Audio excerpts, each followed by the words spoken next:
Don and Jean had lived in the house next to that mansion for 5 decades, 50 years watching the oak boards rot and neighbors cross the street to avoid what everyone called the stain of 4th Avenue. The entire town believed that place hid the shame of a traitor. But today the bulldozers arrived. The government gave orders to reduce history to dust before sunset.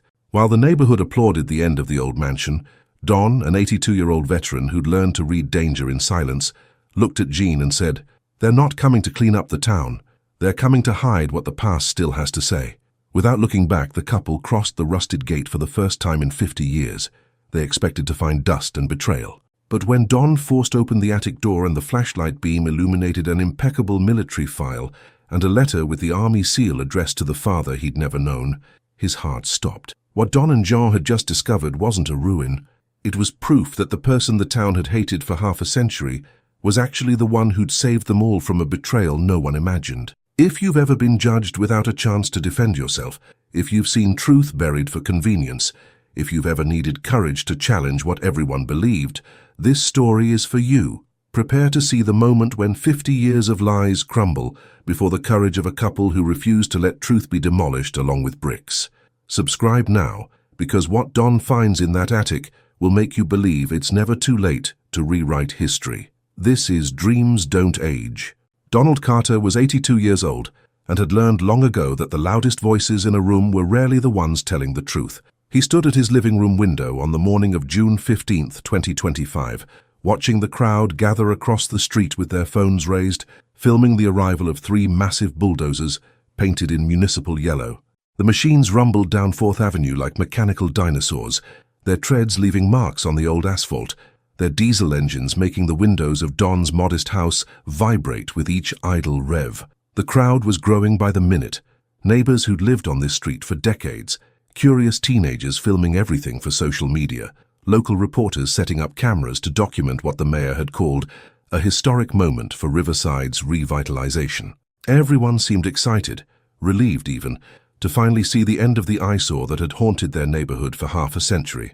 Behind Don, Jean, his wife of 58 years, stood with her arms crossed over her cardigan, her 80-year-old face showing the same skeptical expression she'd worn when the mayor had announced this demolition 2 months ago at the contentious town hall meeting.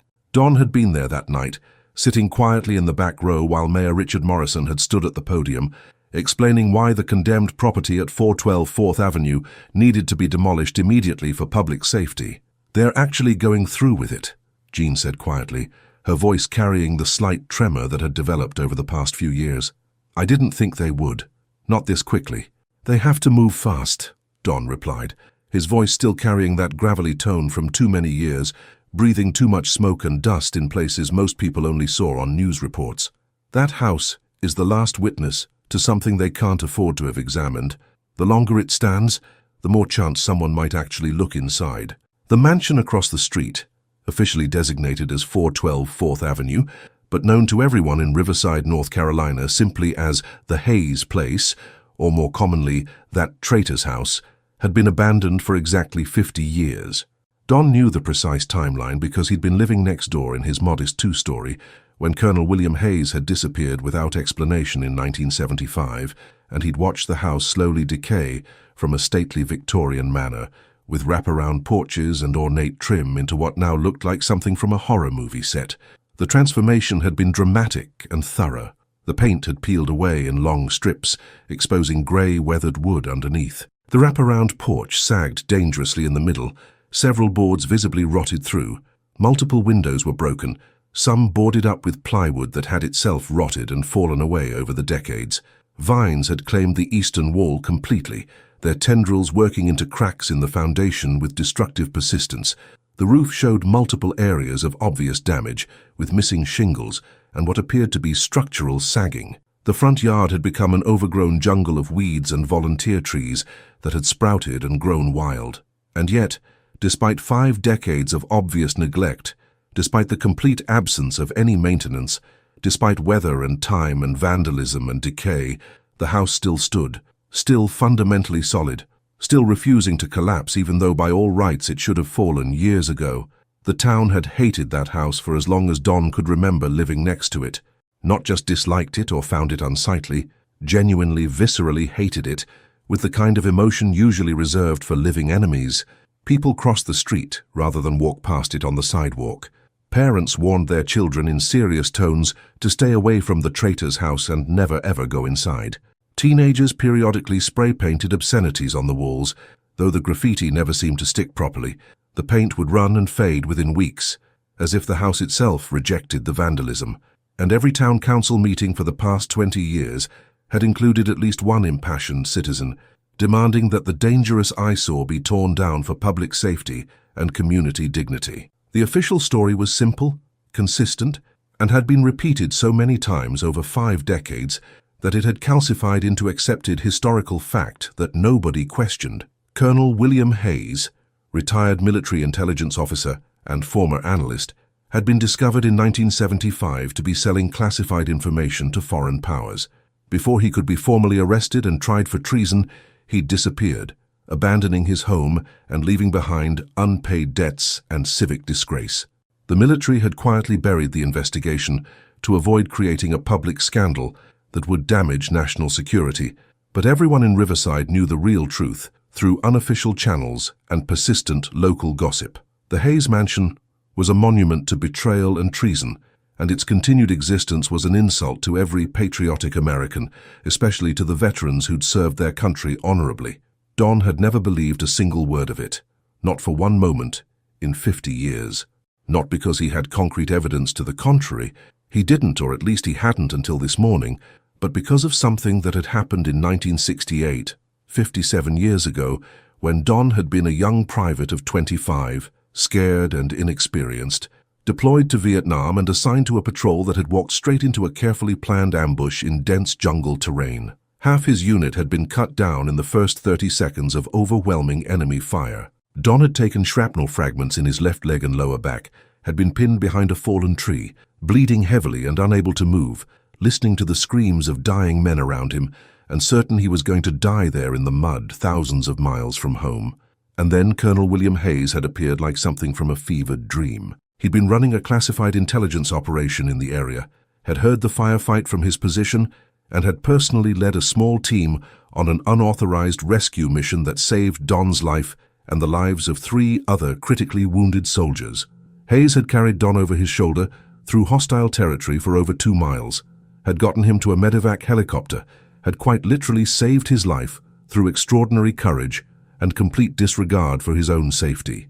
Don had tried desperately to thank him, to ask his name so he could properly acknowledge his savior, but Hayes had just pressed a finger firmly to his lips and shaken his head with absolute intensity. "This operation didn't happen, Private. I was never here in this area. You never saw me. Operational security, you understand. Never mention this to anyone."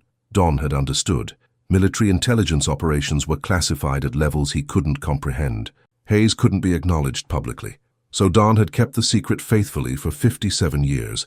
He'd never told Jean, never told his children when they were born, never told anyone about the extraordinary man who'd saved his life at tremendous personal risk.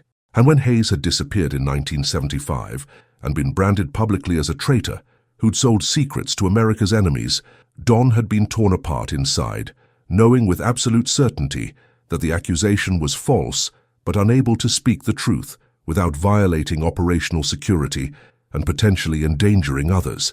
For 50 years, Don had watched that house slowly decay across the street and had thought about Hayes constantly. Where had he gone? Why had he disappeared so completely? Was he still alive somewhere? And most importantly, most urgently, what had really happened in 1975 to make a genuine hero disappear and accept the label of traitor without defending himself? Now, on this June morning in 2025, watching bulldozers position themselves strategically around the mansion while the crowd cheered and filmed, Don realized with sudden crystalline clarity that he was witnessing a cover-up in active progress. "They're not just tearing down an abandoned house," he said to Jean, turning away from the window with sudden decision hardening his expression. "They're destroying evidence. This whole thing is about making sure nobody ever looks inside." Jean looked at him with the patient, knowing expression of someone who'd spent nearly 6 decades learning to read her husband's moods and recognize when he'd made an important decision. "Evidence of what, exactly?" "I don't know specifically," Don admitted, his military training making him precise even in uncertainty, But I know with absolute certainty that William Hayes was no traitor, and I know that house has stood empty and untouched for 50 years. 50 years, Jean. And in all that time nobody has been allowed inside for any reason. Every attempt to sell it has been blocked by mysterious legal complications. Every proposal to renovate it or turn it into a historical site has been rejected by the town council. The property has been in a kind of legal limbo for half a century, with the town making sure nobody can access it. And now suddenly they have 3 bulldozers and a rush order to demolish it in a single afternoon, before anyone can object or delay. You think there's something inside they're trying to hide, John said. It wasn't a question, but a statement of understanding. I think there's something inside that someone very powerful desperately doesn't want found, Don corrected carefully. And once those bulldozers start working, whatever evidence or truth exists will be buried in rubble and hauled away to a landfill, and the truth will be permanently destroyed. Jean was quiet for a long moment, studying her husband with those sharp blue eyes that had first captivated him in 1965 when they'd met at a church social. Then she walked decisively to the front closet, pulled out her practical coat and tossed Don his worn jacket. Then we'd better get inside that house before they start the demolition, she said, with the calm practicality that had characterized their entire marriage. We need to see what they're so desperate to hide. Don stared at his wife of 58 years, momentarily stunned by her immediate acceptance and support. John, that's breaking and entering. Criminal trespass at minimum. We're 82 and 80 years old. We could get arrested, potentially face charges. They're going to demolish it anyway in the next few hours, Jean pointed out with impeccable logic. The building will be gone regardless. What's the worst they can realistically do to us? Arrest 2 octogenarians for trespassing in a house that's going to be rubble by sunset? By the time any criminal charges could possibly be processed through the system, the house will already be completely destroyed and gone. And if there's something inside worth hiding desperately enough to rush this demolition, someone with courage needs to find it before it's permanently lost to history. Don felt his heart rate increase for the first time in years, that old familiar feeling from his military days when a dangerous but necessary mission was about to begin. Jean was absolutely right. This was their only realistic chance, their last possible opportunity. After 50 years of watching and waiting and wondering and carrying the burden of silence, this was the moment when they could finally learn the truth about what had really happened. The back door through the alley, he said, making the tactical decision quickly. There's less visibility from the crowd if we approach from behind. We go immediately, right now, before the demolition officially starts. Once we're inside, the crowd won't be able to see us, and the bulldozer operators won't start until they've properly confirmed the building is completely empty. Then let's go now, Jean said, already moving toward their back door with surprising speed for someone 80 years old. And just like that, after 50 years of living quietly next door to an unsolved mystery, after decades of painful silence about a hero falsely accused, Donald and Jean Carter became criminal trespassers in the house that had haunted their neighborhood and their conscience for half a century. The alley behind 4th Avenue was overgrown with aggressive weeds and littered with the accumulated trash and debris of decades of neglect. Don and Jean moved as quickly as 2 people in their 80s could reasonably manage, which meant carefully and deliberately with frequent pauses for balance and breath. Don's left leg, where he'd taken shrapnel 57 years ago, ached with the old familiar pain that never completely disappeared. But adrenaline was a powerful thing, even at 82, and he pushed through the discomfort with practiced determination. The crowd noise from the front street was loud enough to cover their movement completely, dozens of people talking and laughing and filming the impending demolition, like it was entertainment, like they were about to witness something historic rather than the destruction of evidence. The back door of the Hayes mansion was exactly as decrepit-looking as the front facade, paint peeled away in long strips, wood visibly weathered and grey, the frame slightly twisted from decades of settling and environmental stress. But when Don tested the door carefully, pressing against it experimentally, he found it locked with a deadbolt that felt surprisingly firm and solid despite the apparent decay surrounding it. Locked, he reported to Jean quietly. After 50 years of abandonment, still properly locked with a mechanism that feels maintained. Can you open it? Jean asked practically. Don pulled out his wallet and extracted a small metal tool he'd carried since Vietnam, a lockpick he'd been taught to use during special operations training and had never quite brought himself to throw away, despite Jean's periodic suggestions that he clean out his wallet. His fingers weren't as nimble or steady as they'd been at 25, arthritis making fine motor control more challenging, but muscle memory was a remarkably powerful thing. After 3 minutes of careful work, feeling for the pins and tumblers with decades-old skill, the deadbolt clicked open with a satisfying sound. The door swung inward with a prolonged groan of protesting hinges that hadn't moved in decades, and a wave of musty air rushed out into the alley, carrying the smell of old wood and accumulated dust, and something else, something that reminded Don powerfully of military storage facilities, the distinctive scent of preservatives and carefully controlled environments designed to protect important materials. They stepped across the threshold together and carefully closed the door behind them, cutting off the outside noise and plunging themselves into the peculiar silence of a house that hadn't been inhabited in half a century. The interior of the mansion was dark, the boarded and covered windows blocking most natural daylight from entering.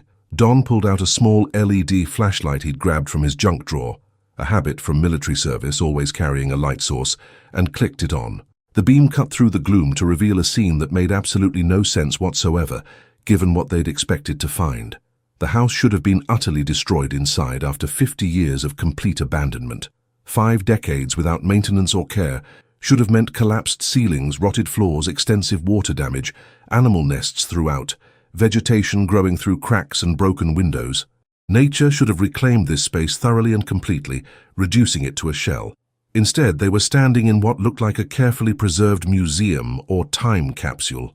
The hardwood floor beneath their feet was covered in thick dust, but remained solid and intact. The walls were still straight and true, covered in faded but undamaged wallpaper. Furniture sat exactly where it had been left decades ago. A sofa, matching chairs, side tables, all covered in white protective sheets that were dusty but not rotted or torn. The crystal chandelier overhead was completely intact, its hundreds of crystals catching Don's flashlight beam and throwing tiny rainbow patterns across the walls. "This doesn't make any sense at all," John whispered, her voice sounding unnaturally loud in the absolute silence. "This house should be completely destroyed inside, reduced to rot and collapse, but it looks like someone just walked out yesterday afternoon and forgot to dust before leaving." Don moved deeper into the house cautiously, his flashlight beam revealing room after room in impossible states of preservation. The formal dining room's table was still set with china plates and silverware. The library shelves were packed with hundreds of books that looked old, but showed no signs of water damage or deterioration. A grand piano in the parlor still had sheet music open on its stand, the pages yellowed but intact. Every room told the same impossible story, perfect preservation disguised by surface dust. The decay is entirely theatrical, Don realized with growing certainty, his analytical mind piecing together the evidence. The outside appearance, all that rot, the peeling paint, the sagging porch, the broken windows, it's all deliberately staged. Hayes must have used chemicals and artificial aging techniques to make this house look abandoned and dangerous to keep people away. But inside he maintained it perfectly. He was living here, or at least using it as an operational base. But why? Jean asked the crucial question. What was he protecting that required this level of deception for 50 years? Don had no immediate answer. He moved through the ground floor systematically, examining everything with the trained observational eye of someone who'd been taught to recognize patterns and anomalies in intelligence work. And slowly, methodically, a disturbing picture began to emerge from the details. This wasn't just a house that had been preserved. It was a secure facility, expertly disguised as a deteriorating residential building.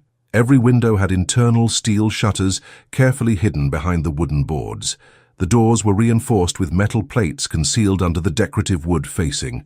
The walls were noticeably thicker than standard residential construction, suggesting soundproofing or additional shielding. The basement door was steel, not wood, despite its wooden exterior. Hayes was running a covert operation from this location, Don said with growing certainty. After he disappeared in 1975, he didn't actually leave Riverside. He went underground, literally hiding in his own home, using the house as a secure base for continued intelligence work. The whole town thought he'd fled, but he was here the entire time, living in secret and continuing whatever mission he'd been conducting. But what mission? Jean repeated, her practical mind demanding specifics. And where is he now? If he was here for 50 years, what happened to him? They found crucial answers on the second floor, in what had clearly been Hayes's private study and operational center. The large room was dominated by a massive oak desk, its surface covered in neat stacks of file folders and papers arranged with military precision. The walls were lined with filing cabinets, all locked but clearly full of documents. On the wall behind the desk hung a military medal in a frame, the Distinguished Service Cross, one of the highest military honors awarded for extraordinary heroism. And next to the medal, a photograph. Don's breath caught audibly in his throat when he saw it clearly. The photograph showed a group of soldiers in Vietnam, young men covered in mud and exhaustion, but grinning despite obvious hardship. Don recognized himself immediately, impossibly young at 25, standing with his unit before the ambush, and standing at the very edge of the frame, partially turned away from the camera as if deliberately avoiding being photographed too clearly, was Colonel William Hayes. "That's you," Jean said softly, stepping closer to examine the faded photograph with wonder. "In Vietnam. You've never shown me any photos from back then. You always said you didn't have any." "I didn't have any," Don said, his voice rough with unexpected emotion. "I lost everything in the ambush, my pack, my personal items, everything. But Hayes kept this photo. He kept a picture of the men he saved, including me. After 50 years, he still had it displayed on his wall." "You were there," Jean realized, the full significance hitting her. "When Hayes saved those soldiers during that classified operation, that was your unit. That was you he carried to safety."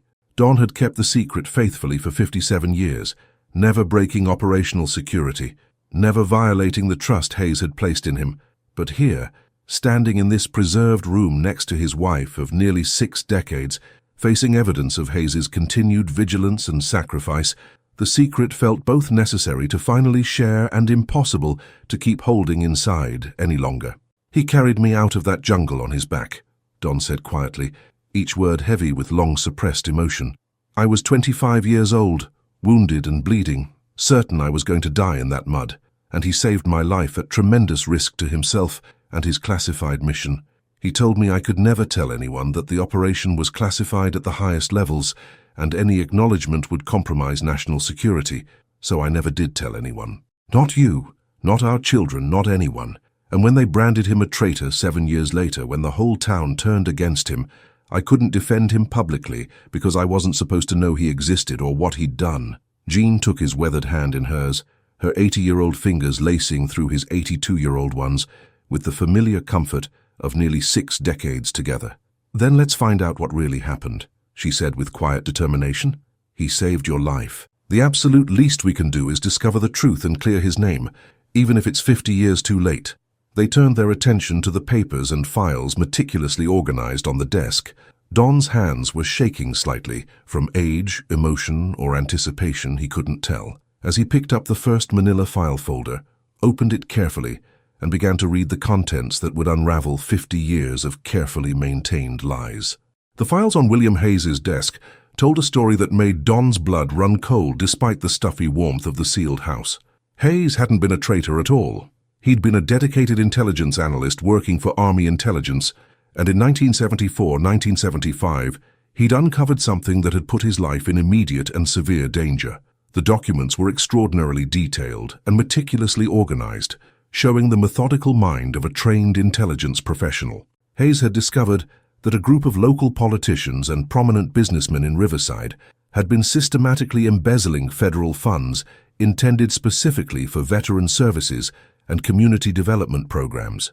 Millions of dollars had been stolen over the course of nearly a decade, cleverly funneled through shell companies, fake contractors, and fraudulent service agreements, systematically enriching a small group of powerful men while the community deteriorated and veterans who desperately needed services went without care. But the conspiracy went much deeper than simple financial corruption.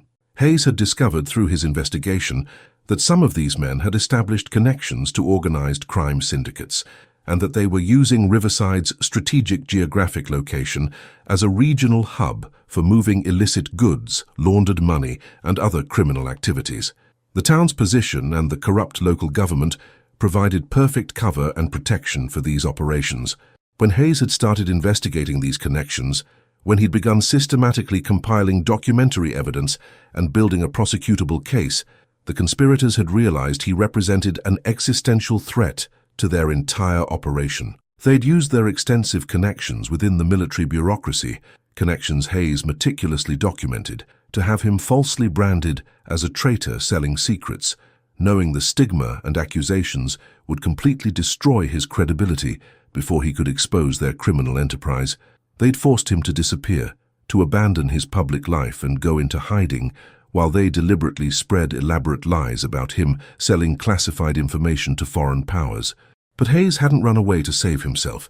He'd gone underground, quite literally hiding in his own home, continuing his investigation with even greater dedication and compiling an exhaustive documentary record.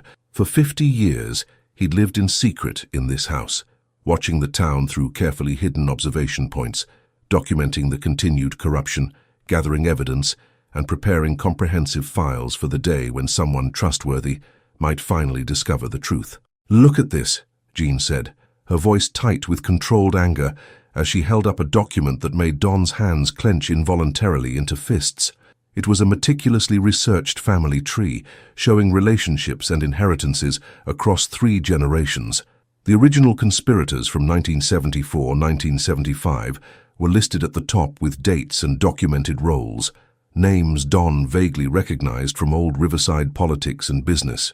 And branching down from those names in careful detail were their direct descendants, their children and grandchildren, and now great-grandchildren, many of whom currently held positions of significant power and influence in present-day Riverside. Mayor Richard Morrison, grandson of James Morrison, the ringleader who'd orchestrated the original embezzlement scheme. Police Chief Thomas Blackwell, son of Howard Blackwell, the accountant who'd created the shell companies and hidden the stolen money. District Attorney Sarah Chen, granddaughter of Margaret Chen, the lawyer who'd provided legal cover and blocked investigations.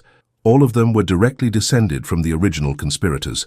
All of them had inherited not just wealth and social position, but almost certainly knowledge of the crimes their ancestors had committed and continued to benefit from. "They know," Don said, the realization settling over him like ice water. "They know exactly what their parents and grandparents did. They know Hayes was completely innocent, and they've been actively maintaining the lies for 50 years to protect their own inherited positions and wealth and reputations. And now they're demolishing this house to permanently destroy the evidence," Jean finished, her voice hardening with determination, "before anyone can find these documents and expose the truth." But there was even more devastating evidence waiting to be discovered. In a locked drawer of the desk, which Don picked open carefully with his decades-old skills, they found a steel document box sealed with evidence tape that had yellowed significantly with age. Don broke the seal with careful reverence, opened the secure box, and found 3 items inside that made his heart stop completely and tears spring immediately to his eyes. The first item was a complete military service record for Private First Class James Robert Carter, Don's father, a man he'd barely known. Don had been only 3 years old when his father had been killed in action in Vietnam in 1968.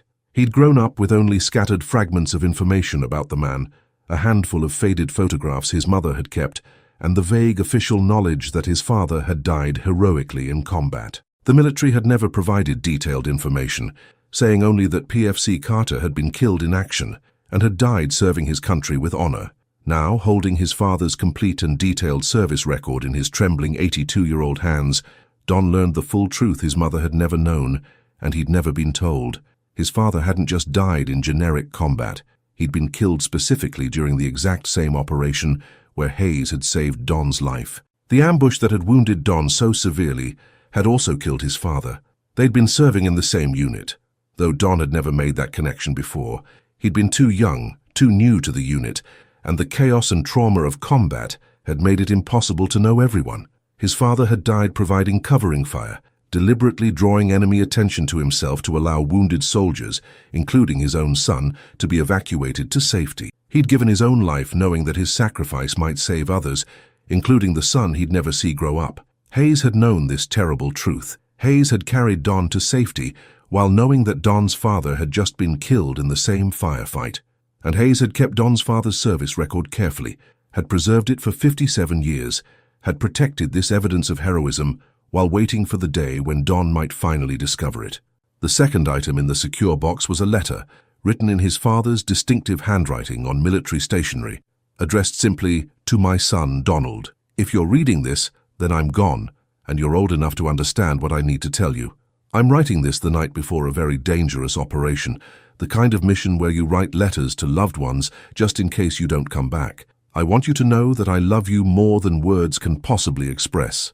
I want you to know that serving our country, protecting people like you and your mother, defending freedom, this is the most important and meaningful thing I'll ever do with my life. If something happens to me tomorrow, if I don't come home, I need you to promise me something important. Don't waste your life being consumed by anger or bitterness. Don't let my death make you afraid to serve others, to sacrifice for what's right, to stand up for principles even when it's difficult or dangerous. So I've known Colonel Hayes for 2 years now, and he's the finest officer I've ever had the privilege of serving under. If anything happens to me, if you're ever in serious trouble or need help, find him. He'll help you. He's a good man, a genuine hero, the kind of man I hope and pray you'll become. Be brave, son. Be kind to others. Be the man your mother and I know you can be. Make us proud. I love you always and forever, your dad. Don read the letter 3 times with vision blurred by tears. He hadn't cried in decades. Decades of suppressed grief and loss finally breaking through. His father had written these words the night before the ambush that killed him, had known the operation was extraordinarily dangerous, had thought of his 3-year-old son and taken precious time to write these words of love and guidance and hope. And Hayes had kept this letter safe for 57 years, had preserved it carefully, had waited patiently for the day when Don might finally find it and know his father's last thoughts. The third item in the box was a formal military citation document, signed by multiple high-ranking officers, officially recommending Private First Class James Robert Carter posthumously for the Silver Star Medal for extraordinary valor in combat.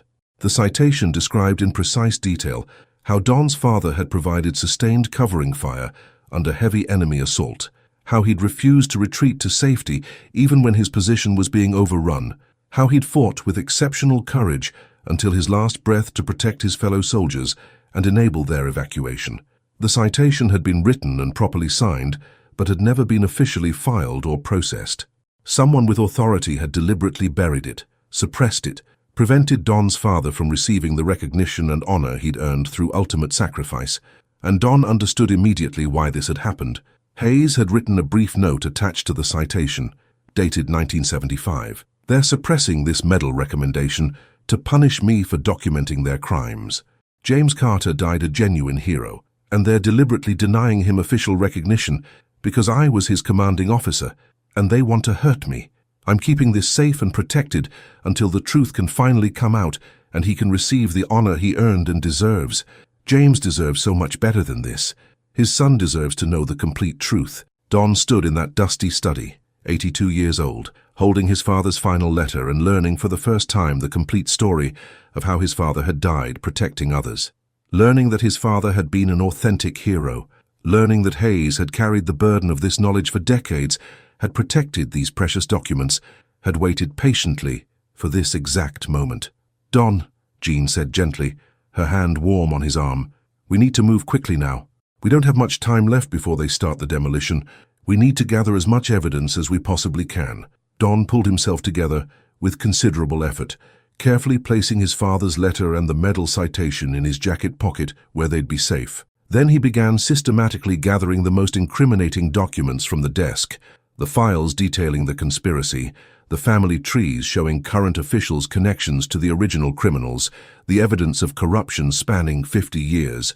But there was far too much to carry, hundreds of documents, thousands of pages of meticulously compiled evidence. They needed everything, but they couldn't possibly move it all before the bulldozers started. What about Hayes himself? Jean asked the question they'd both been avoiding. Where is he? Is he still alive somewhere? They found the final answer in the attic, accessed by a narrow staircase that required careful climbing. The attic had been converted into modest living quarters. A simple cot, a small table, shelves stocked with preserved supplies.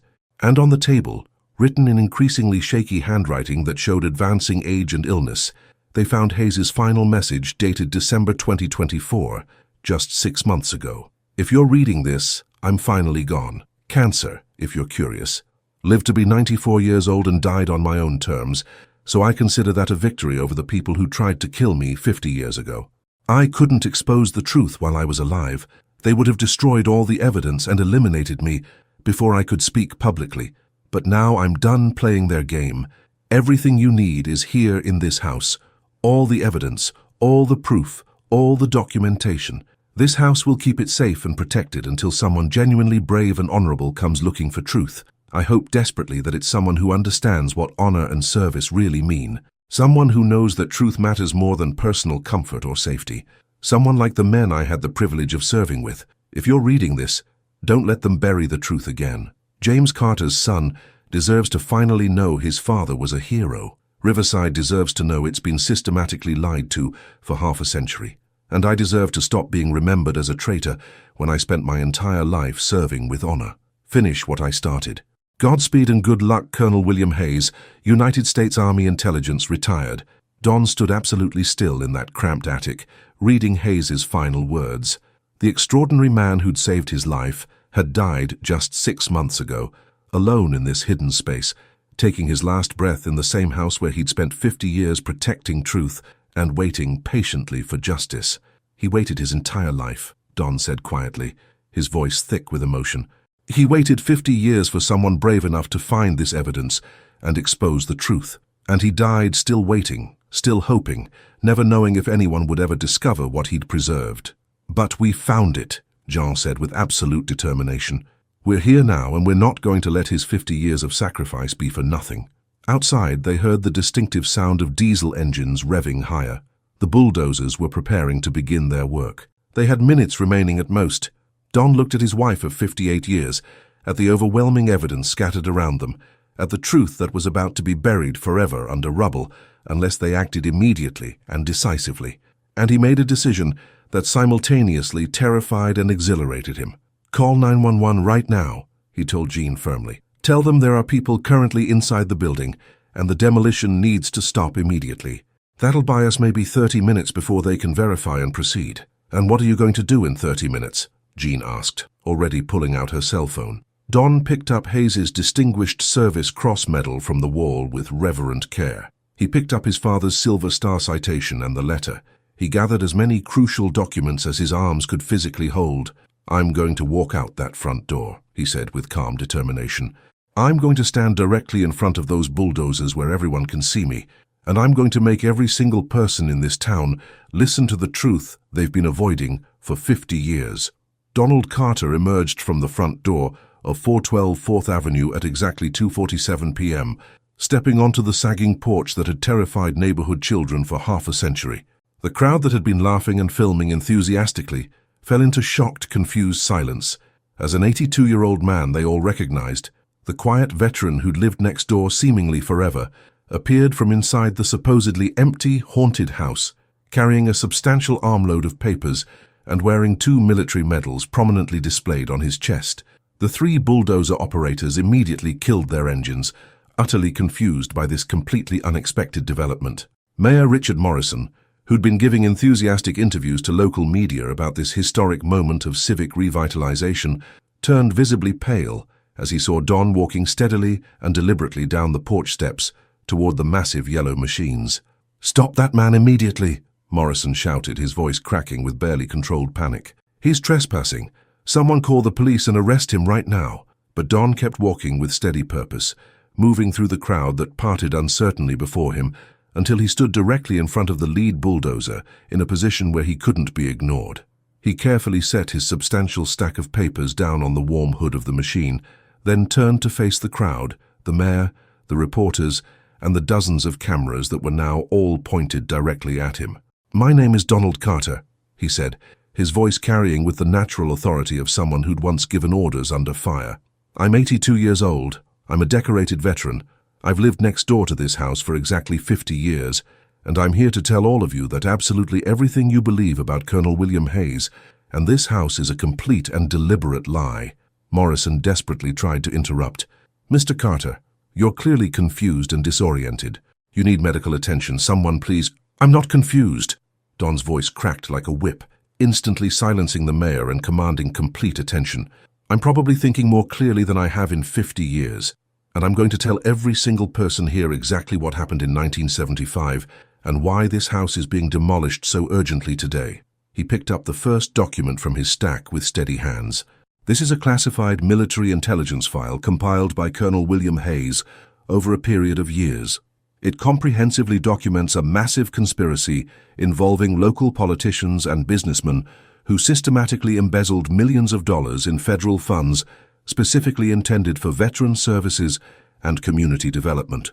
The money was stolen between 1965 and 1975, cleverly funneled through fake companies and fraudulent contracts that Hayes meticulously documented. The crowd murmured with growing confusion and intrigue, phones recording everything. Don continued with increasing intensity. When Hayes discovered this criminal enterprise and began compiling prosecutable evidence, the conspirators used their extensive connections to falsely brand him as a traitor.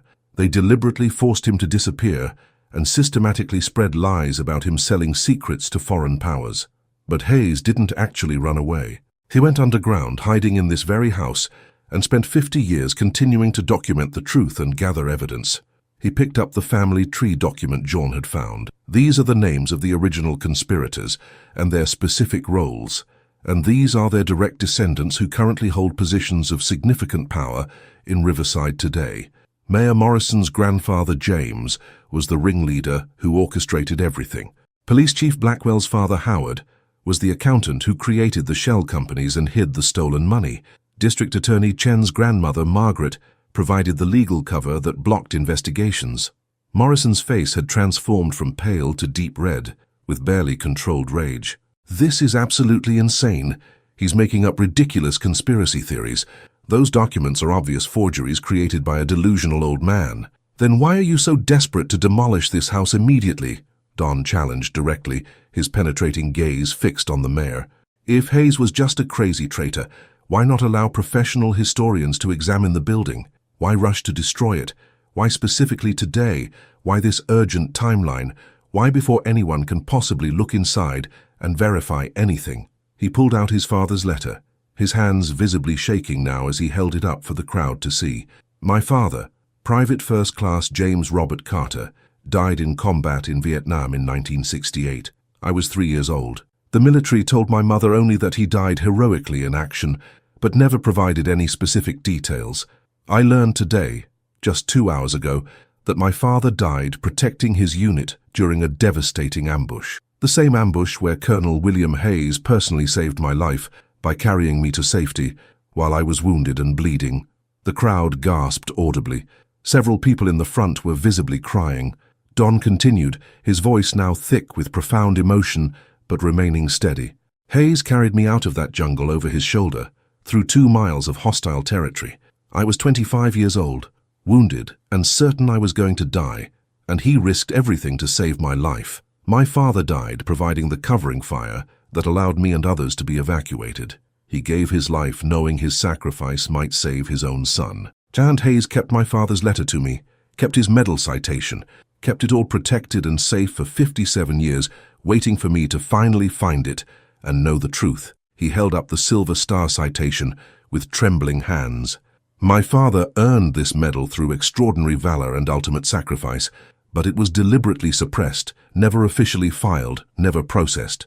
Because Hayes was being systematically punished for documenting corruption, they took away my father's recognition to hurt the man who documented their crimes and saved my life. Tears were streaming freely down Don's weathered 82-year-old face now, but his voice remained clear and strong. Colonel William Hayes died 6 months ago. He died completely alone in that house, still protecting the truth, still hoping desperately that someone would find the evidence before it was destroyed. He died branded publicly as a traitor by a town he'd tried to save from corruption, and today, right now, his life's work and his evidence are about to be bulldozed into rubble because powerful people want to keep protecting lies their grandparents told 50 years ago. He looked directly at Mayor Morrison with unwavering intensity. You knew all along. You've always known Hayes was completely innocent. You inherited your wealth and position directly from your grandfather's crimes, and you've been deliberately protecting that corrupt legacy your entire life. And now you're trying to destroy the last evidence before anyone can examine it and expose the truth. Morrison opened his mouth to respond, but Don cut him off sharply. I'm 82 years old. I'm a decorated combat veteran. I've kept quiet for 50 years because I thought I had to for operational security, but I'm done being silent. So I'm done watching truth be buried. This house doesn't get demolished, not today, not until every single document inside has been thoroughly examined by independent federal authorities, not until Colonel Hayes's name is completely cleared and my father gets the recognition he earned through sacrifice. He turned to address the entire crowd directly.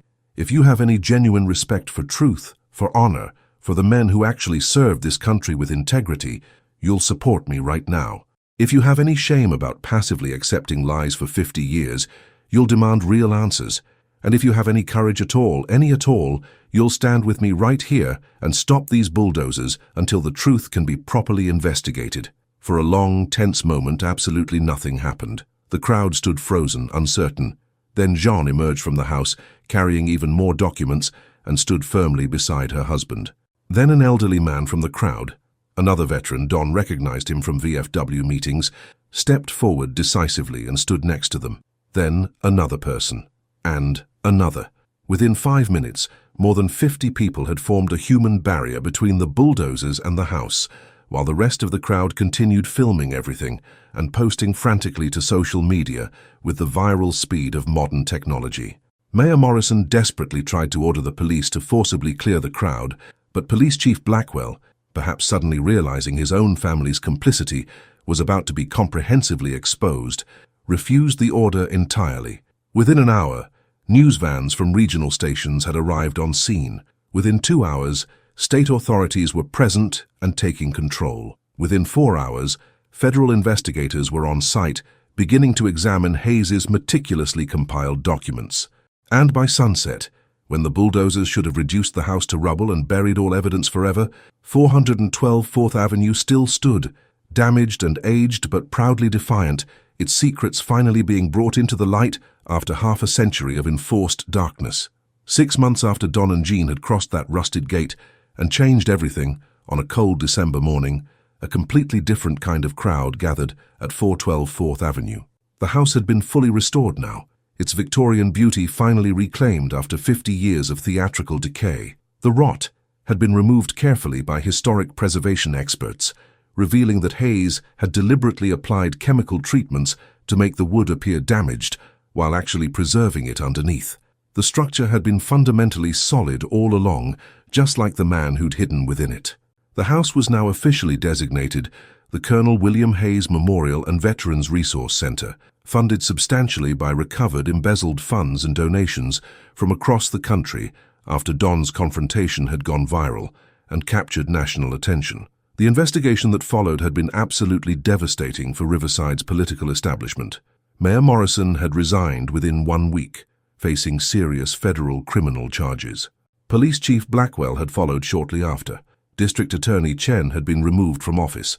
Dozens of prominent families in Riverside had been exposed as having directly inherited wealth stolen from veteran services and community development funds over decades. Some of that money had been recovered through legal action and was being used now to actually help veterans 50 years too late. Hayes's name had been officially cleared by the Department of Defense with a formal public apology. His body had been located. He'd arranged his own quiet burial under an assumed name and had been reinterred with full military honors at Arlington National Cemetery. And Private First Class James Robert Carter had finally, 57 years after his death, been awarded the Silver Star posthumously. Don had accepted the medal on behalf of his father at an emotional ceremony that had reduced him to tears. Now, at the dedication ceremony for the memorial, Don and Jean stood together on the beautifully restored porch as the assembled crowd applauded enthusiastically. Don was wearing both his father's Silver Star and Hayes's Distinguished Service Cross. The hero's widow had contacted Don personally and insisted he have it, saying Hayes would have wanted the man he saved to carry his legacy forward. "I spent 50 years living next door to this house," Don said into the microphone, his 82-year-old voice steady and clear, wondering what was inside. 50 years watching it decay and knowing something was fundamentally wrong but not having the courage to challenge what everyone believed. I'm grateful beyond words that I finally found that courage, even if it took until I was 82 years old to discover it. He looked at Jean, standing beside him as she'd stood faithfully for 58 years. "My wife gave me that courage. She's the one who said we should cross that gate. She's the one who refused to let truth be buried forever. This memorial exists because an 80-year-old woman decided that doing what's right matters infinitely more than doing what's safe or convenient. Jean squeezed his hand, smiling. Don continued, Colonel Hayes spent 50 years protecting the truth, waiting patiently for someone to find it. My father gave his life protecting his fellow soldiers and his own son. Both of them were genuine heroes who deserved recognition and honor. Both of them were denied it because of systematic lies, deliberate corruption, and moral cowardice. He looked out at the crowd, at the veterans who'd gathered from across the region, at the young people who'd come to learn this hidden history. We built this memorial not just to honor Hayes and my father specifically, but to remind everyone that truth matters fundamentally. That courage doesn't retire when you turn 65 or 70 or 82. That sometimes the single most important thing you can do is stand directly in front of a bulldozer and refuse to let history be erased by people who benefit from lies.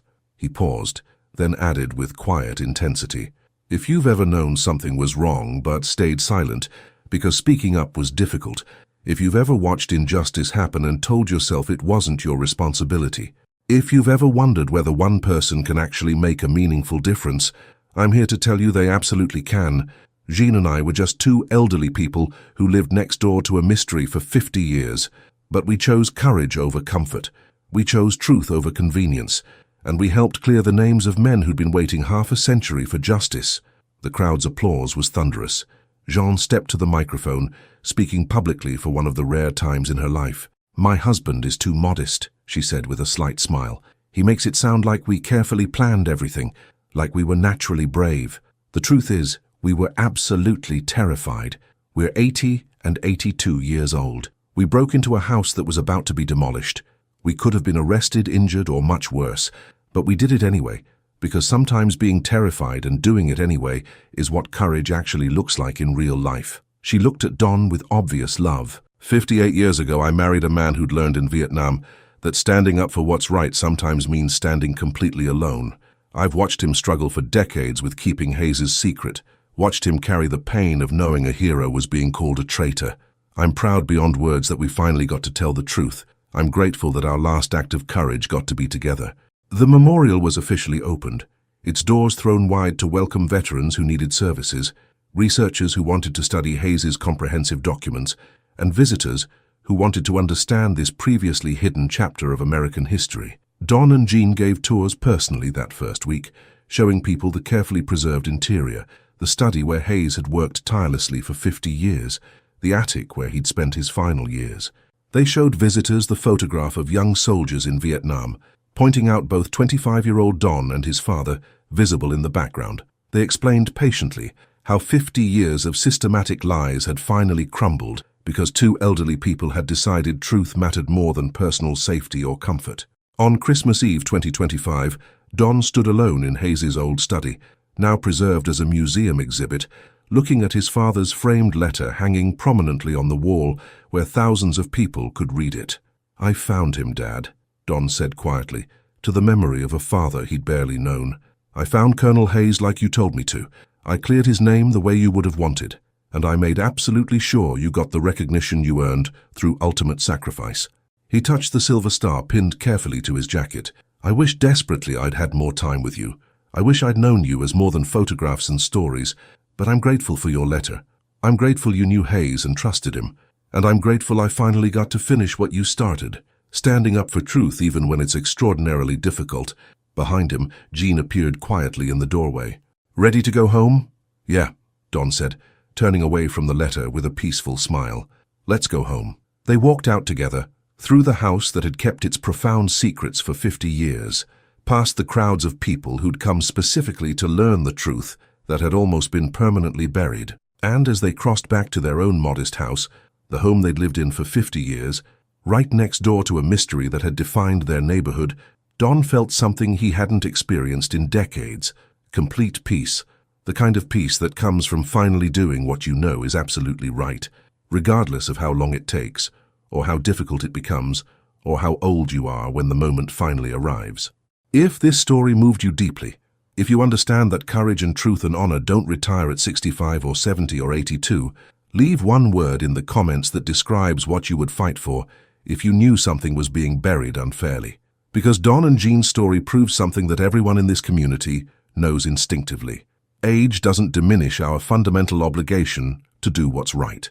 Sometimes the most important stand we take happens long after the world expects us to sit down quietly and stop causing trouble. Share this with someone who needs to remember that it's never too late to speak truth to power, never too late to stand up for what genuinely matters, never too late to be the hero your younger self would admire and respect. This is the family of people who know that the best time to do the right thing was yesterday, but the second best time is today, no matter how many decades have passed since yesterday.